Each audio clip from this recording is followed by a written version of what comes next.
lana sinenye insizwa eyilekelela ngalomsebenzi walapha ekhaya ekhishini lasekhaya lomphefumulo okuyiyona ehlala ikhona enakho ukuqonda ngalomsebenzi. Ngizocela ukuthi nje siyizwe siphi isikhashana sokuthi naye isibeke esithombeni ukuthi lapha ekhishini lasekhaya lomphefumulo kwenzakalani. Wankwanyana ukhuluma nomhlongo la osabatha khona lapha ekhaya lomphefumulo. Cha, lana ikhishi leli lasekhaya lomphefumulo elagunyazwa inkosi yamaNazaretha uNyazi Lwezulu ngoba lilana nje kuhleli. Lana-ke mfowethu uShembe usebenza ngendlela yakhe yasezulwini engeke yaqondwa umuntu wasemhlabeni. Ngoba ubona nje lezi ngane egcwele amashesha angena amakhosazana. uShembe usebenza ngawo ekuthenini angene ey'nhliziyweni zabo ebese ziyakuthanda ukusebenza zize zizosilekelela. Ngoba ubona nje mfowethu amabhodo la ebile isitambu lesi sisibekela sivuka ngo-3 sivuke sipheke ipharishi siphekela abantu basuke beze enkosini uNyazi Lwezulu ebuhleni bakaNazaretha emzini. Lana mfowethu sinomama basilekelelayo ngoba ubona nje phethe inkuni akaze becela umuntu. uShembe ungena ey'nhliziyweni zabantu ebese esebenza ngabo enza umsebenzi wakhe wasezulwini. uNyazi Lwezulu mfowethu singasho ukuthi luyilo uNkulunkulu lona esingeke simqonde nathi ukuthi wenza kanjani ngoba ubona agcwele kangaka nje akaze sibize umuntu akaze simeme umuntu kodwa uShembe uyena owaziyo ukuthi abantu mamema kanjani ngoba esho nasencwadini yakhe engcwele ethi ukukhuthala uJehova uyena onika umphefumulo wakhe ukukhuthala. Ngoba uyibona lezi ngane ziyimisela kakhulu zimfuthele ngokuzosebenza la zisilekelele sizinsizwa eqhamuka kuphi ekhaya lomphefumulo. Lana mfowethu kuphekelwa omama basebenza emahhotela, kuphekelwa obaba basemarikani. Kade ngibona nenye insizwa nje ekade ilusa iy'nkomo zikababa laphana yondla imfuyo kababa. Bayafika nabo la bezophaka idokwe, befike futhi bezophaka isitambu. Idokwe kuqalwa ngedokwe ekuseni emva kwenkonzo ya9 kuthi emini ebese kudliwa ukudla isitambu. Ntambama kuphinde kuphekwe futhi kuphakwa ngo9 khona la ekhishini. Ikhishi lasekhaya lomphefumulo likhona ebuhleni, likhona naseKhenani, naseJudiya futhi ngamuzwa ubaba uMshumela uMajiya ethamunda leyo ukuthi engathi uyadingakala nakhona. uShembe simkhonza uNyazi Lwezulu ungena ey'nhliziyweni zethu ebese epha umoya wethu ukukhuthala ukuze sikwazi ukwenza lento lena ngale ndlela yena afuna ngayo. Yonke-ke mfowethu into ukuze uyenze ibe impumelelo idinga uthando. Ngoba uyibona lezi ngane ey'gcwelelana nje zize ngothando ey'thanda ngalo uNkulunkulu wazo. noShembe ngike ngithi uma wenza umsebenzi wakhe uyena osuke ekuthandile. Nathi siyayibongela kakhulu uNyazi Lwezulu ukuthi asithande ebese sikwazi ukwenza umsebenzi wakhe othandwa abantu. AmaNazaretha-ke angenazo iy'nhliziyo ey'gobile ayaye ahlambuluke akhulume futhi uthi cha bafowethu umsebenzi kaShembe niwenza ngokukhulu ukucophelela. Kungethina-ke siwenzayo wenziwa uNyazi Lwezulu ngoba nathi akukho esiyozenzela thina ngokwethu. Konke sikwenzayo sikwenza ngoNyazi Lwezulu. Amen. Hayi, ngiyabonga kakhulu baba wami, ngiyakuzwa amazwi amahle akhaya. Siyabonga baba. Abasebenzi amakhosazana empethelelo angaphandle kade lethi inkuni nangamakhosazana ayasebenza ekhaya lomphefumulo. Ayasebenza ekhaya lomphefumulo wonke alungiselela ukudla kwesabatha. Namhlanje aphume ngobuningi bawo asewaphekile amabhodo okuqala bonke bapheka ukudla kwesabatha. Nangu omunye umntwana uphethe inkuni yabasele, kukhona namakhosana apheka ukudla kwesabatha. Abantwana bakaNkulunkulu bekudle bonke. Siyabona nobaba balungisa iy'nkuni ilungiselela isuku elikhulu lesabatha. Babona ngo-1 amakhosazana bonke abasebenzi basekhaya lomphefumulo. Bonke labo basebenzi abasha baphekela abantu abadala ukudla kwesabatha. Bonke abasebenzi, ingane ezinhle zikaNkulunkulu. Nazi ingane kaThixo iphekela abantu besabatha. Babalekelani baba. Wathi ingane kaNkulunkulu ewaphekile amabhodo okuqala, ingane ezinhle ziphekela obaba nomama ethola umaya wesabatha. Iy'ngane ezinhle, iy'ngane zonyazi, iy'ngane kaNkulunkulu seyivukile yapheka bekelisa amandla. Baba uMkhize, baba umsebenzi omuhle eniwenzayo amakhosazana.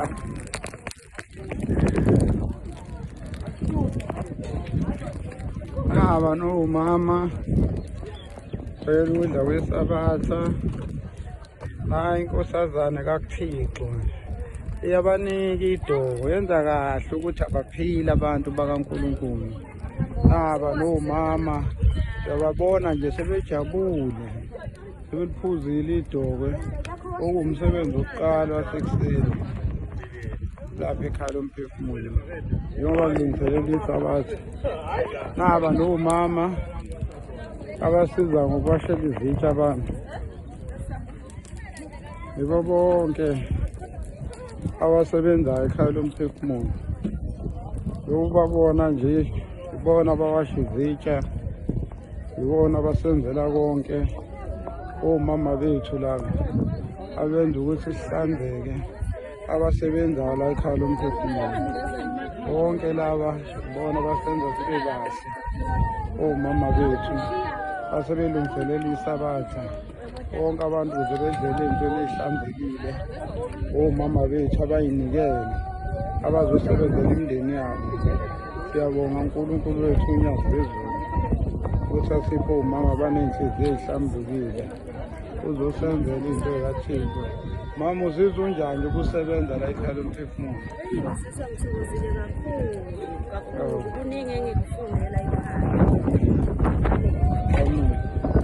Mama, njengoba uhlabelela yini oyizwa kangaka? Mama, njengoba uhlabelela nje yini oyizwayo enhliziyweni? Ngizwa injabulo ukuba semzini kaJehova nokuphila.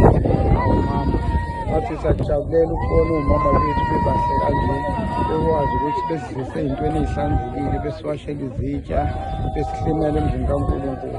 Njengoba uhlabelela nje, mina ngibona ngazi ukuthi khona abangale ngemuva kwakho. Engibona ngathi kuyintokozo phakathi kwalo muzi kaThixo. Ukuthi ushiya yonke into. Wazohlala la, wayeka yonke into. Amen. uNkulunkulu akukhumbule. Amen. Awu mama bethu.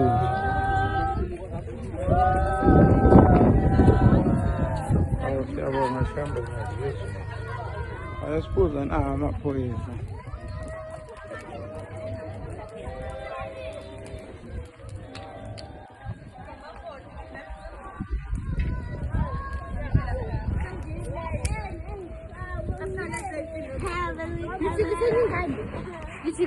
Baba uphoyisa, ake sibuze la mfowethu njengoba ulapha egeyithini.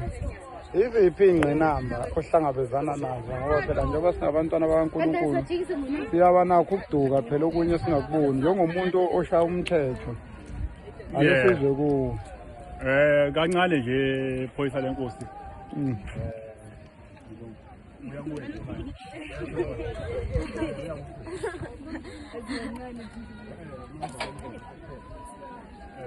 Ya phoyisa lenkosi.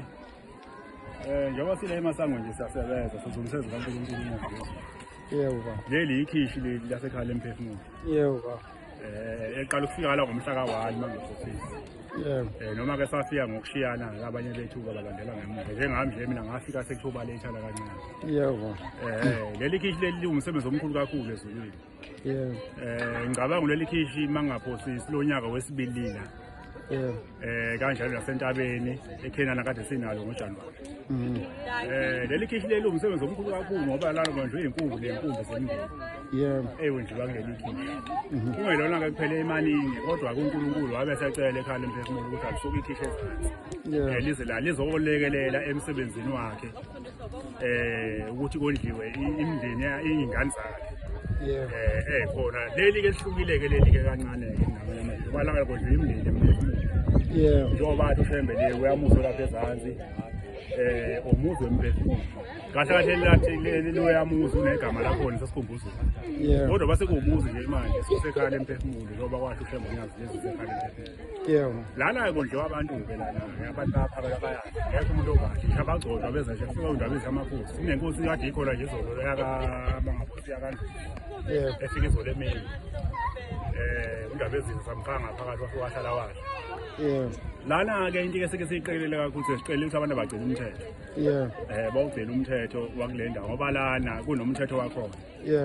akufani nakwamanye amakhisi la umuntu umeza la kufanele agqoke semthethweni ngoba phela semhlanganweni kufanele agqoke ingubo umuntu awugcina umthetho noma-ke singayibambi imithetho njengoba suke siyibambe khala emphefumulo umshumeli umajiye washo njalo wathi asingayiqinisi kakhulu imithetho njengasezansi ngoba phela lana sihambile sisebuhlungu ngoba phela ushembe udonse bonke abantu kwahlukahlukana kwabo ngisho iy'nyanga ziyafika kodwa ikhala emphefumulo iy'nyanga yini kodwa la kuvumeleke wonke umuntu ukuthi afike kodwa kuba nemigomo esithi ukithi kancane phela basibakhumbuzisa abantu ukuthi lana sesuke ekhaya lemphefumulo njengokunje umuntu uma efika la interest ukuthi ayingeni-ke ngaphakathi interest ukuthi ayivumelekile la ngaphakathi uma efika interest ukuthi umuntu siyamjikisa umuntu mezophakala afika agqoke ingubo njengoba phela vele semhlanganweni nje kubalulekile ukuthi wonke umuntu agqoke ingubo emhlanganweni sike sibagcizelele abantu ukuthi akukhona ukuthi uyisakala ingubo uzophaka kodwa suke sisho ukuthi emhlanganweni washo ubaba ngomhla ka-1 wonke umuntu agqoke ingubo amen okugcina-ke nje sengiphethe abantu basiza kakhulu balekelela balele inkosi unjani abafuna babapheka ukuthi abantu balilalela izwi manje kucela ukuthi abantu basacela ukuthi abafikele isimali oshukela amasobho amanorosi kanjalo hhayi abantu izwi likashembe balilalela bondla imindeni yabo hhayi bafika abantu impela ikhona izinto zifika nje manje ukuthi ushukela nayezobe kufika abanye basenza yokusho ukuthi umsebenzi kashembe mkhulu kakhulu futhi usaya phambili lana-ke siyasiqikelele ukuthi abantu kungasonke sikafune baphathwe kahle ngoba wathi ushembe abantu asibaphathe kahle abantu asingabahlukuli abantu beze kodwa abantu sezincomo njengamanje lokhu yingenile leli khishi nokuthi cha sibaphethe kahle bathi besho nje abanye abashumayeli bathi hayi leli khishi bafike babe khampani kakhulu manje befika bakhululeka asikezako kubi noma phela kungakhona mhlawumbe labo mhlawumbe ababili abathathu kodwa-ke abasho njalo ababheka leli khishi yalo abavugcina kodwa nje abalalelayo uma sibatshela ngomthetho umuntu bese ebona ukuthi le nto angitshela ngiyiyona ngampela khona abashoyo ukuthi umthetho uyabanjwa la ngampela kade sibatshela la ngomthetho ukuthi hhayi wemadoda yakwenziwa kanje kanje kanje balalele ukuthi abantu labo abantu abazohlala abantu mabebodwa bese bayasho ukuthi hayi labani umthetho ukhona abantu abahlakaniphile laba abazobona hhayi umthetho dlala ngoba umthetho uyaphilisa umthetho awugcini la nasekhaya nje la usuka khona uphila ngomthetho maye uma usufika emzini kahle emabe uphila ngomthetho yilokho-ke nje iphoyisa lenkosi ebengithi yamudlule cha hayi baba nje lawa amabhodwe iziso ziyafika manje yokusungulwa iy'ngane zonyazi lezo beningi qala ngedokoko ekuseni half-past 9 emva kwenkonzo